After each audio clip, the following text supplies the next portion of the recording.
Tata bama bandeko balandi ya radio télévision ACK totondi bino botondi bino ba eboluli bolandi basango na biso na lokota la lingala toko fongola basango na biso utonda ko ya tata mokonzi ya ekolo na biso Félix Tshisekedi Tshilombo wapi esika ayambaki bantoma ya bikolo Arabie Saoudite, Éthiopie pe Italie bambassadeur et bayaki bon ko présenter ba lettre d'accréditation na bango na République démocratique du Congo tolanda manso lokola malekaki na bilili biye. Tata mokonzi ya ekolo na biso Félix Tshisekedi Tshilombo ayambaki bongo bantoma bayiki bongo kotalisa ba lettre d'accréditation na bango ambassadeur o bazali accrédité na République démocratique du Congo abandaki bongo na ndeko Abdel Aziz o azali ntoma ya ekolo Arabie Saoudite ayebaki bongo komema lettre d'accréditation na epai ya tata mokonzi ya ekolo mpona kotalisa ye lolenge nini akoki kotambolisa misala ya ekolo na ye na République démocratique du Congo sima ya ambassadeur ya Arabie Saoudite tata mokonzi ya ekolo ayebaki bongo koyamba ntoma sabato ya Italie wape sika ayebaki mpe susu na lolenge na ye kotalisa lolenge nini atanga kelasi mpe banzela nini aleka yambo ete aya kozala lokola ambassadeur na République démocratique du Congo ya suka ezalaki bongo ntoma ya ekolo Éthiopie wape sika atalisaki mpe lolenge na ye nini atambola mpe bakelasi atanga na ntina ete akoka lelo ekoya kozala ambassadeur na République démocratique du Congo esengeli koyeba ete mansoma ya malekaki na bolamu mpe etalisaki ete esengeli boyokani bozala kati na République démocratique du Congo pe bikolo biye mansoma kotambola alima po ete esengeli kokolisa boyokani na République démocratique du Congo pe bikolo bisusu bya bapaya mpona koluka développement ya République démocratique du Congo. Totikala bobele na ndako ya tata mokonzi ya ekolo Félix Tshisekedi Tshilombo mpona kotalisa bino ete nsima na baambassadeur oyo bayaki kosacrédite ayaki mpe koyamba ambassadeur ya Belgique elongo na ye basololaki makambo matali économie makambo matali sécurité mpe mansoma akoki kotala lolenge nini ekolo na biso ekoki kokende liboso tolanda lisusu manso lokola malekaki na reportage e. Félix Tshisekedi Tshilombo ayambaki ntoma ya ekolo Belgique boyokani kati na bikolo bibalende ezalaki masolo basololaki kati na bantoma ba mibale esengeli koyeba ete manso malekaki na kimia pamba te ntoma ya Belgique ayebaki kotalisa mingi mpenza lolenge nini ekolo na ye ekani bongo ko investir na République démocratique du Congo mingi na mayematali bilanga bakani mpe susu koya kotonga zone ya échange régional na kati na Afrique centrale wapi esika ekouta mingi na République démocratique du Congo bayaki mpe susu koya kotala likambo ya kimia na este ya République démocratique du Congo mingi penza na processus ya Luanda oyo esengeli bongo kopesa kimia na monyele ya ekolo na biso na manso pe na ntina ya ekolo na biso bayaki mpe lisusu kotala likambo ya baprojet à impact visible oyo ekoki bongo kosala ete ekolo na biso République démocratique du Congo ekoka bongo kokende liboso manso mazaki na masolo kati ya ntoma ya Belgique pe Félix Tshisekedi Tshilombo azali mokambi ya République démocratique du Congo.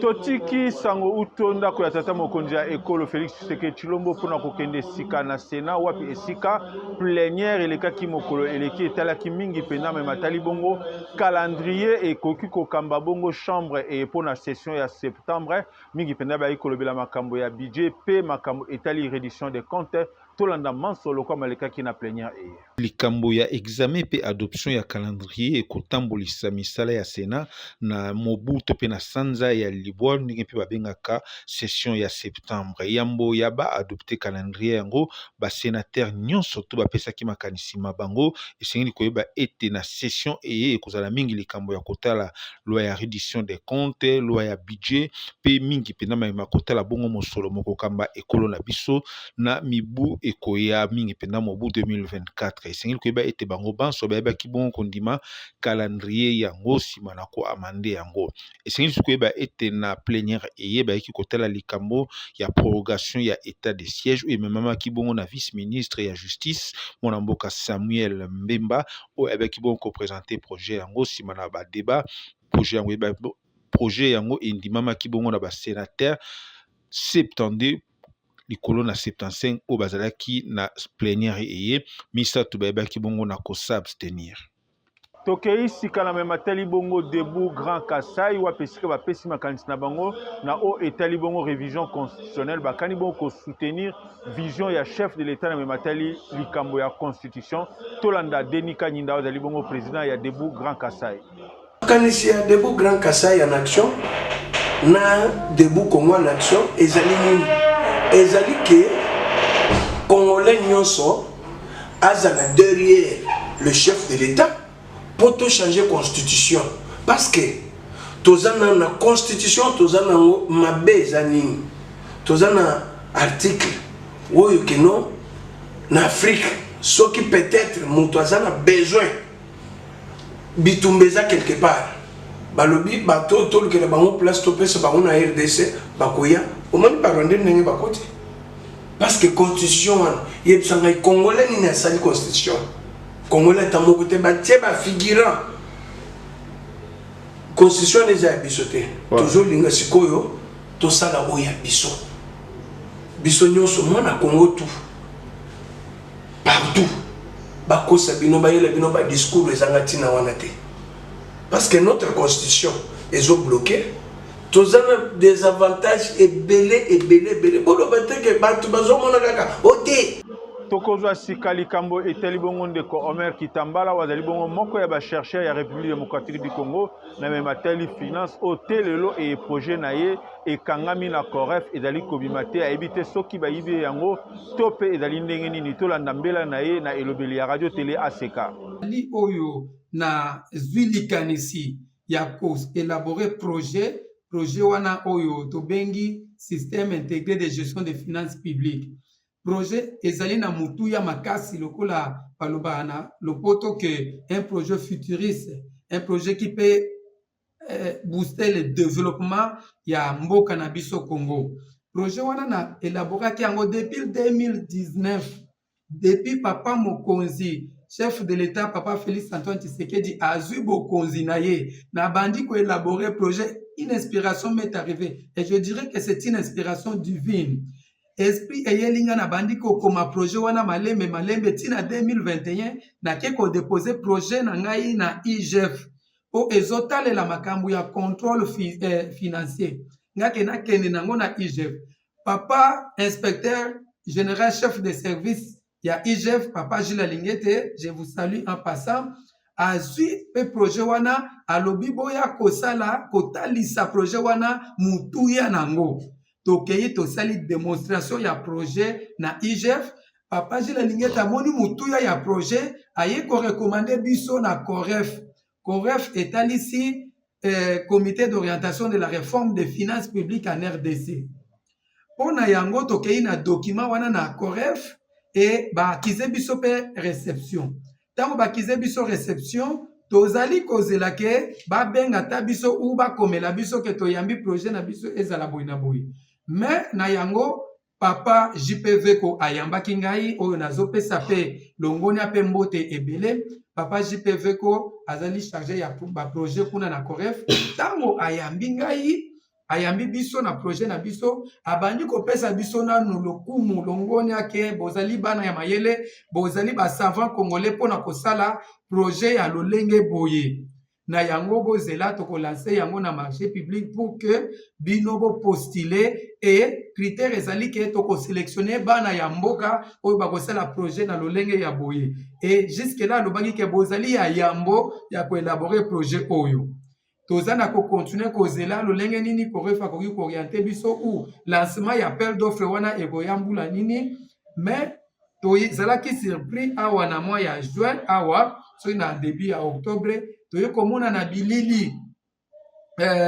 message PV ko oya yambaki biso oya pesa ki biso longona kumisa ki biso makasi ke bosali projet ya kitoko makasi azo présenter lisusu projet oyo elandisami lolenge kaka ya projet oyo biso tosalaki projet na bango ezali nini ezali système intégré de gestion des projets et des marchés publics tango tozotala système intégré de gestion des projets ezalaka na côté technique pe na côté finance mais baye ko bakisa lisusu et des marchés publics yango wana epesi biso mwa passe lolenge kanito kei na projet na institution ya l'État bango moko bakonzi bayambi biso bapesi biso lokumu bango lisusu ba komeli biso ata mukanda moko te ata eloko moko te baya ko bimisa lisusu projet kaka moto ya yambaki biso oyo akumisaki biso kaka ye moko lisusu azo présenter projet tozana babilili nyonso azo présenter projet ya système intégré de gestion des projets et des marchés publics. eloko wana esali biso motema pasi soki ezala ata bato mosusu baye kopresente projet elingaka parfois tomeka mpe koétudie me kaka bato oyo bayambi biso bayebi projet wana moto oyo tosololi na ye ayambi biso na biro na biso alobi ke vous êtes des savants congolais kaka ye lisusu mese JPV ko aya kopresente projet na RTNC eloko wana epesi biso pasi tomoni kutu balancer un article pour ekoti déjà na gouvernement na réunion du ministre oyo esalamaki ya vendredi baprésente yango na gouvernement pour que gouvernement ezwa projet wana emettre en œuvre eloko wana esali biso pasi makasi puisque ezali fruit ya intelligence na biso baeffort tozosala eza mpo ya bandako na biso te mpona bana na biso te basi na biso te me tozosala yango mpona développement ya mboka na biso bosungi ya biso nyonso mais eloko wana vraiment esali biso pasi nde nazosenga na bakonzi ya mboka papa Félix Antoine Tshisekedi Tshilombo mama Jini Suminwa chef du gouvernement papa Vital Kamerhe nasengi na bino nyonso bakonzi baministre président ensemble ya Sénat nasengi na bino s'il vous plaît botala likambo oyo bokoka kosunga biso ba jeune oyo tozobunda tozoluka tozosala ba effort mpona développement ya mboka eloko wana epesi biso pasi soki bokoki koétablir biso na badroit na biso merci tokosukisa basango na biso uto bikolo bya molongo mingi mpenza na États-Unis d'Amérique wa pesika Harris Kamala oyo azwaki part na baélection ya 2024 na États-Unis d'Amérique kasi azwaki te nsima na yango ayebaki kopesa makanisi na ye mpona kobenda kimia na kati na ekolo ya États-Unis d'Amérique tolanda manso lokola maleki nsima ya baresultat ya maponami na États-Unis d'Amérique Harris Kamala oyo azwi te na maponami mango ayebaki bongo kosangisa bapartisan na ye mpona akopesa makanisi ma ye alobaki ete yambo ete akutana na bango ayebaki bongo kobenga Donald Trump oyo abuti bongo koponama lokola président ya États-Unis po ete akopesa ye longonya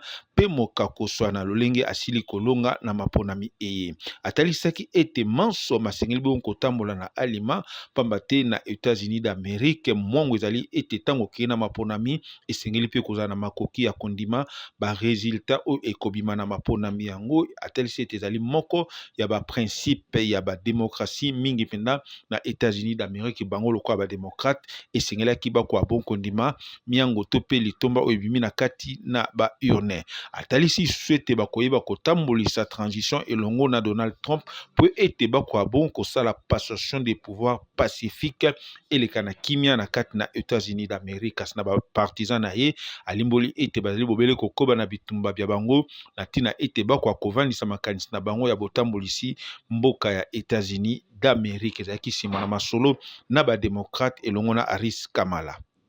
batata bama bandeko sango na biso ekomi na suka botika na malamu nde tokutani na bino mbala ya nsima bobele na etando eke na bino bolula radio télé ACK.